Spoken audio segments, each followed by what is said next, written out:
दोस्तों, मैं सीए सौरभ सक्सेना और स्वागत करता हूं आपका हमारे इस YouTube channel CA Saurabh Saxena में, जहां हम बात करते हैं गवर्नमेंट रजिस्ट्रेशंस की, इनकम टैक्स रिटर्न्स की, गवर्नमेंट स्कीम्स की और बहुत सारी अलग अलग बातें। दोस्तों, जैसे आपको पता है, हमारी एक अभी आईटीआर से रिलेटेड सीरीज चल रही है, जहां हमने अभी तक आईटीआर के टैक्सेशन, सैलरी में चेंजेस, एचआरए की calculation, new to old, old to new कैसे जाना है, न्यू में क्या क्या डिडक्शन मिलती है, ऐसे ही कई सारे टॉपिक से बात करी। आज का टॉपिक जिसमें हम बात करेंगे बहुत रेलिवेंट है, बहुत सारे लोगों के लिए एक परेशानी का सबक है, वो है फ्यूचर एंड ऑप्शंस पे आने वाला टैक्स। आज का वीडियो में आगे बढ़ाऊं, अगर आपने अभी तक हमारा चैनल लाइक शेयर या सब्सक्राइब नहीं किया है तो लाइक शेयर सब्सक्राइब करिए, ताकि हम आपके लिए ऐसे ही वीडियोस ला सकें। तो दोस्तों, आज का जो वीडियो है ये बात करेगा फ्यूचर एंड ऑप्शंस के बारे में। ये बात कर रहा है कि फ्यूचर एंड ऑप्शंस का टैक्सेशन कैसा होगा। अगर मैं जल्दी से आपको फ्यूचर एंड ऑप्शन समझाऊं पहले, तो फ्यूचर का मतलब हो गया कि जैसे ये महीना जुलाई का चल रहा है, अगर मैं इस जुलाई के महीने में किसी कंपनी के शेयर अगस्त वाले खरीदना चाहता हूँ, मैं चाहता हूँ कि अगस्त में वो शेयर मेरे पास हो और मैं जुलाई में खरीद लेता हूँ। ऐसा मैं क्यों कर रहा हूँ? क्योंकि मुझे पता नहीं है कि आगे शेयर के प्राइस क्या होंगे, तो मैं वो अनसर्टेनिटी को रोकने के लिए आज जो शेयर परचेज कर लेता हूँ उसे कहते हैं फ्यूचर। अब फ्यूचर में उसके जो भी रेट हो, ये मैंडेटरी है कि मुझे खरीदना पड़ेगा। जैसे कि मैंने अगर कोई एक शेयर खरीदने का जुलाई में खरीद लिए कि जो मुझे शेयर अगस्त में मिलेंगे 200 रुपए में, अब अगर उसकी रेट 150 आए या 290 आए, मुझे वो शेयर 200 में ही मिलेगा। अगर वो लॉस हुआ तो वो मेरा बुक हो जाएगा, अगर वो ज्यादा पे होगा उस समय तो वो मेरा प्रॉफिट हो जाएगा। ऑप्शंस क्या हुआ? ऑप्शंस में आपको कोई मैंडेटरी नहीं है, आप केवल एक राइट खरीद रहे हैं कि आने वाली 31 अगस्त को मैं डिसाइड कर सकूं कि मुझे वो शेयर लेना है या नहीं। ये राइट मैंने जुलाई में खरीद लिया, जैसे मैंने वो राइट 10 रुपए में खरीद लिया। अब मान के चलिए कि 31 अगस्त को वो शेयर 200 रुपए में आता है, जो मेरी खरीद है, तो कोई दिक्कत नहीं है। वो 270 का आता है तो मैं तुरंत अपना ये राइट एक्सरसाइज करूंगा और वो शेयर अपने पास रख लूंगा। मगर अगर मान के चलिए वो शेयर के प्राइस 150 आता है तो मैं अपना 10 रुपए का इस राइट का नुकसान करूंगा और 50 रुपए मेरा मुनाफा हो जाएगा। तो ये तो रहा शेयर एंड ऑप्शंस। अब इसका टैक्सेशन कैसे होता है? टैक्सेशन का सिंपल सा तरीका ये है कि इसको मैं 3 भाग में बांटता हूं। पहला, हम पे ऑडिट लगता है या नहीं, ये कैसे पता करेंगे फ्यूचर एंड ऑप्शन में। दूसरा, फ्यूचर एंड ऑप्शंस के अंदर बैलेंस शीट और पीएनएल कैसे बनेगा। तीसरा, कि फ्यूचर एंड ऑप्शंस के लिए मेरे पास क्या क्या ऑप्शन है टैक्सेशन देने के।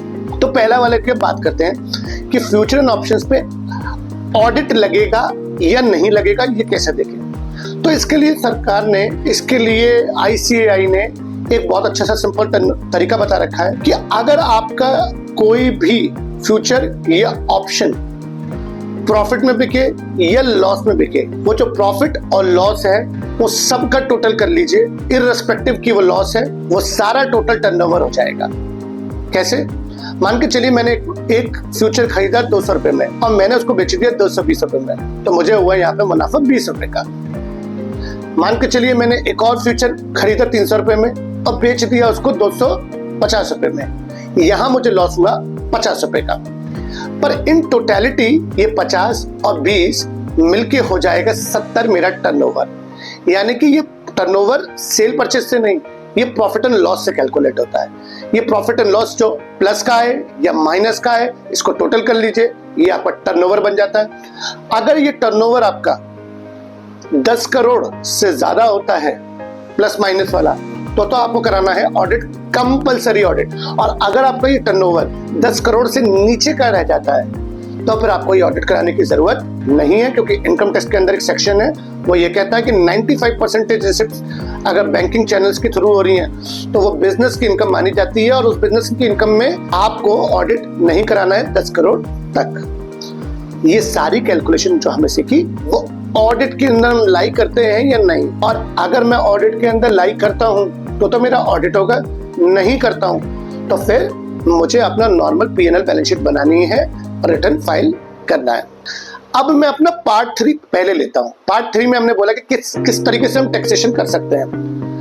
आप अपना के पास 2 तरीके हैं, या तो आप अपना नॉर्मल बैलेंस शीट जो बनाए, मुनाफा और नुकसान देखें और उस हिसाब से टैक्सेशन दें, या अगर आपका टर्नओवर 2 करोड़ तक का है तो आप सिंपल 6% के बराबर इनकम मान लें, और 6% बराबर इनकम मानने के बाद आपको कोई बुक्स बनाने की जरूरत नहीं है, सीधा सा बस इतना ही काम है। पहला तरीका, मान के चलिए आपका टर्नओवर आ रहा है 1 करोड़। 1 करोड़ का 6% जो आता है 6 लाख। 6 लाख आपकी इनकम बन जाएगी। टैक्स उस 6 लाख की इनकम पे देना है, कोई बुक्स मत बनाइए। दूसरा, अगर आपका लॉस आ रहा है या आपकी इनकम इससे कम आ रही है तो आप नॉर्मल बैलेंस शीट बनाइए और अपना रिटर्न फाइल करिए। ये दोनों पार्ट क्लियर हो गए। अब चाहे मैं ऑडिट करूं या मैं ऑडिट नहीं कर रहा हूं और नॉर्मल P&L बैलेंस शीट बना रहा हूं, तो इसकी P&L बैलेंस शीट के लिए हम क्या और कैसे टर्नओवर और कैसे बैलेंस शीट बनाएंगे। दोस्तों, जो हमने टर्नओवर का तरीका सीखा था वो केवल ऑडिट के अंदर हम लाई करते या नहीं करते, वो ये पता करने के लिए था। इसका काम यही खत्म हो जाता है। पर अगर मुझे बैलेंस शीट P&L बनाना है तो वहां में जो सेल रेवेन्यू डालूंगा वो वाला टर्नओवर नहीं होगा जो हमने ऑडिट के लिए कैलकुलेट किया है। उसका तरीका ये है कि जो आपका फ्यूचर के अंदर प्रॉफिट आ रहा है या आपका जो ऑप्शन के अंदर प्रॉफिट आ रहा है, यानी कि फ्यूचर और ऑप्शन के अंदर जो प्रॉफिट आ रहा है वो आ जाती है आपकी सेल प्राइस। मान के चलिए पूरे साल भर के अंदर मुझे फ्यूचर के अंदर प्रॉफिट हुआ 3 लाख रुपए का और ऑप्शंस के अंदर मुझे प्रॉफिट हुआ 4 लाख रुपए का, तो ये 3 और 4 7 लाख हो जाएगा मेरा सेल रेवेन्यू। अब इसके अंदर खर्चे क्या होंगे? खर्चे हो सकते हैं, आपका इंटरनेट लगा हुआ है घर पे, अगर आप इसको बिजनेस की तरह करते हैं तो आप रेंट दे रहे होंगे, आप STT यानी कि सिक्योरिटी ट्रांजैक्शन टैक्स दे रहे होंगे। ऐसे सारे खर्चे इसके अंदर से निकल जाएंगे और जो बचा हुआ आएगा वो आपका मुनाफा आएगा। तो कंफ्यूज मत होइएगा, वो टर्नओवर का निकालने का तरीका सिर्फ ऑडिट होगा या नहीं उसके लिए है, और यहाँ पे जो सेल रेवेन्यू माना जाएगा वो आपका टोटल प्रॉफिट एंड लॉस होगा। मान के चलिए कि अगर मेरा प्रॉफिट एंड लॉस नेगेटिव में आ रहा है तो मैं वहां पे नेगेटिव लिख दूंगा, यानी फ्यूचर से आ रहा है मेरा 7 लाख का लॉस और ऑप्शन से आ रहा है मेरा 3 लाख का लॉस, तो मेरा टर्नओवर हो जाएगा और जो मेरा लॉस होगा वो एक जैसी फिगर हो गई, माइनस का 10 लाख।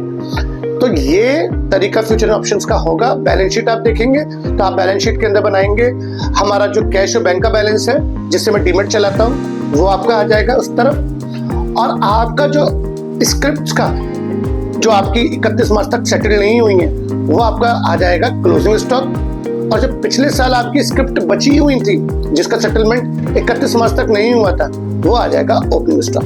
यानी कि ओपनिंग स्टॉक पिछले साल का 31 मार्च का जो आपके बचे हुआ था, सेटलमेंट नहीं हुआ था, और इस साल का जो आपका बचा हुआ है तो वो ओपनिंग क्लोजिंग स्टॉक हो जाएगा, बैंक का बैलेंस, और जो बचा हुआ बैलेंस है वो हो जाता है आपका प्रॉफिट एज कैपिटल। तो दोस्तों, आज मैंने बात करी, कोशिश करी कि मैं आपको फ्यूचर ऑप्शंस के बारे में बता पाऊँ, उसकी जटिल टैक्सेशन के बारे में डिस्कशन कर सकूँ। और आपको लगता है कि ऐसी वीडियोस आपको चाहिए या आपको लगता है किसी विषय पे हम वीडियो बनाएं तो आप हमें नीचे कमेंट सेक्शन में लिख सकते हैं। हम कोशिश करेंगे कि आपके लिए जल्द से जल्द ऐसे वीडियो लाएं, और हमारा चैनल लाइक शेयर या सब्सक्राइब करना मत भूलिएगा। Thank you.